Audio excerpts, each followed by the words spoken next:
ويمحو الله الباطل ويحق الحق بكلماته إنه عليم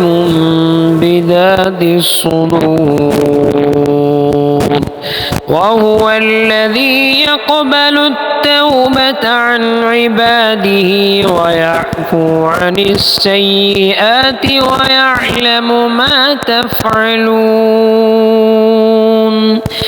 ويستجيب الذين آمنوا وعملوا الصالحات ويزيدهم من فضله والكافرون لهم عذاب شديد ولو بسط الله الرزق لعباده لبغوا في الأرض ولكن ينزل بقدر ما يشاء إنه بعباده خبير بصير وهو الذي ينزل الغيث من بعد ما قنطوا وينشر رحمته وهو الولي الحميد ومن آياته خلق السماوات والأرض وما بث فيهما من دابة وهو على جمعهم إذا يشاء قدير وما أصابكم من مصيبة فبما كسبت أيديكم ويعفو عن كثير وما أنتم بمعجزين في الأرض وما لكم من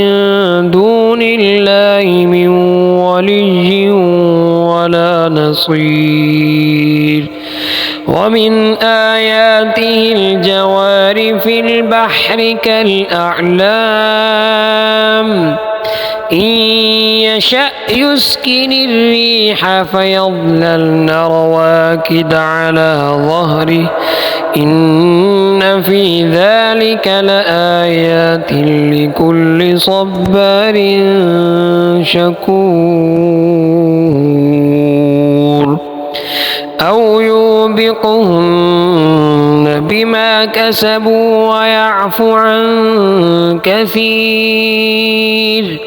ويعلم الذين يجادلون في آياتنا ما لهم من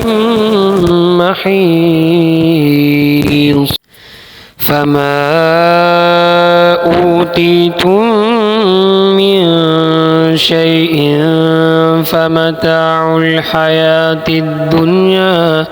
وما عند الله خير وأبقى للذين آمنوا وعلى ربهم يتوكلون والذين يجتنبون كبائر الإثم والفواحش وإذا ما غضبوا هم يغفرون والذين استجابوا لربهم وأقاموا الصلاة وأمرهم شورى بينهم ومما رزقناهم ينفقون والذين إذا أصابهم البغي هم ينتصرون وجزاء سيئة سيئة مثلها فمن عفا وأصلح فأجره على الله إنه لا يحب الظالمين.